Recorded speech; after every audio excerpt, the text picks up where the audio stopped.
নমস্কার বন্ধুরা, আমি পায়েল। আমার চ্যানেলে তোমাদের অনেক অনেক স্বাগত জানিয়ে আজকের ভিডিওটা শুরু করছি।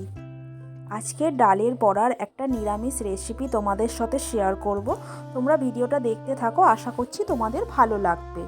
তো আমি এখানে 100 গ্রাম মটর ডাল আর 50 গ্রাম অড়হর ডালকে রাত্রিবেলা ভিজিয়ে রেখেছিলাম। আর এতে অল্প পরিমাণ আদা আর কাঁচা লঙ্কা দিয়ে এখন এটাকে মিক্সিতে একটু পেস্ট করে নেব। এবার এর মধ্যে নুন, 1 চিমটে হলুদ, 1 চিমটে বেকিং সোডা আর চিনি দিয়ে অল্প পরিমাণ ভালোভাবে ফেটিয়ে নেব।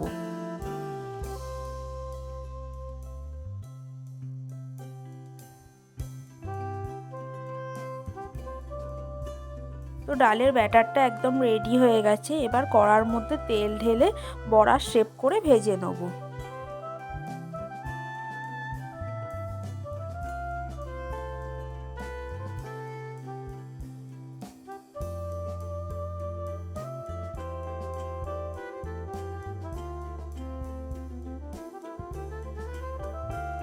বড়ার এক পিঠটা ভাজা হয়ে গেছে, এবার অপর পিঠটাও খুব সাবধানে উল্টে ভেজে নেব। একদম লাল রঙের করে বড়াগুলোকে ভালোভাবে ভেজে নেব।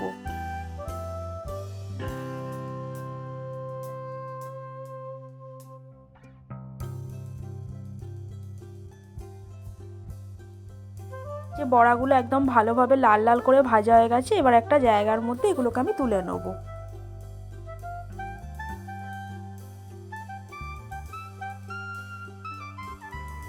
তো এবার লম্বা লম্বা করে আলু আমি কেটে রেখেছিলাম, সেটাকে ভালোভাবে তেলে লাল লাল করে ভেজে নেব। একটুখানি নুন হলুদ দিয়ে ভালোভাবে ভেজে নেব।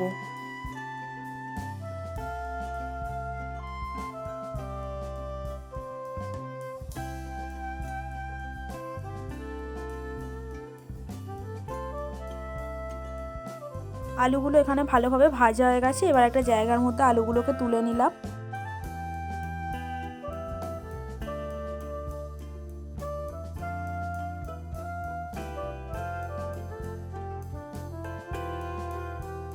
এবার কড়ার মধ্যে যে তেলটা আছে তার মধ্যেই ফোড়ন হিসেবে তেজপাতা, গোটা শুকনো লঙ্কা আর গোটা জিরে দিয়ে ভালো করে ভেজে নেব। ফোড়নটা ভাজা হয়ে গেলে এর মধ্যে দিয়ে দিলাম 1 চামচ আদা বাটা, 1 চামচ হলুদ গুঁড়ো দিয়ে ভালো করে নেড়েচেড়ে নেব।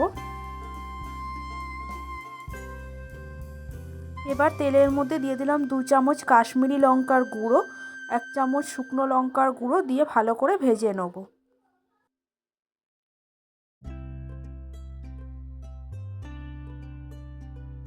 মশলাটা ভাজা হয়ে গেছে, এবার দিয়ে দিলাম চিনি অল্প পরিমাণ আর 3টে গ্রেট করা মাঝারি সাইজের টমেটো দিয়ে ভালো করে মশলাটা কষিয়ে নেব।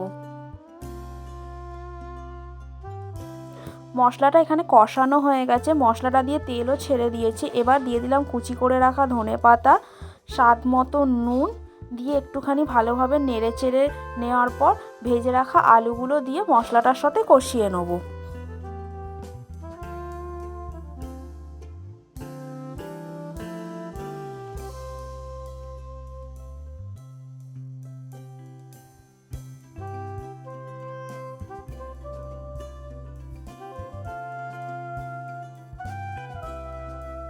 তো মশলার সাথে আলুটা ভালো করে কষানো হয়ে গেছে, এবার এর মধ্যে কিছু পরিমাণ জল ঢেলে দেবো আলুটা সেদ্ধ হবার জন্যে।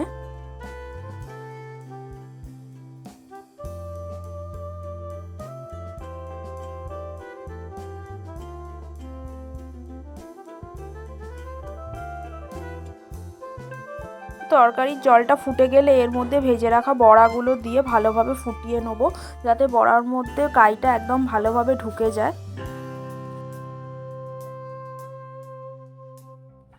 আলু আর বড়াটা ভালোভাবে সেদ্ধ হয়ে গেছে, এবার এর মধ্যে দিয়ে দেবো কুচি করে রাখা ধনেপাতা। তরকারিটা নামানোর আগে এর মধ্যে দিয়ে দেবো 1 চামচ সর্ষের তেল দিয়ে ভালো করে নেড়েচেড়ে নিলেই কিন্তু তরকারিটা একদম রেডি। তো আজকে যারা আমার চ্যানেলটা নতুন দেখছো তারা কিন্তু অবশ্যই আমার চ্যানেলটাকে সাবস্ক্রাইব করে দিও নতুনত্ব রেসিপি পাওয়ার জন্যে। তো নিরামিষ বড়ার তরকারি একদম রেডি হয়ে গেছে, এবার এটাকে একটা অন্য জায়গার মধ্যে ঢেলে নিলাম। তোমাদের রেসিপিটা কেমন লাগলো অবশ্যই কমেন্ট করে জানিও। ভালো লাগলে লাইক করো, শেয়ার করো ভিডিওটা। দেখা হচ্ছে নেক্সট ভিডিও। টাটা, ততক্ষণ সবাই ভালো থেকো।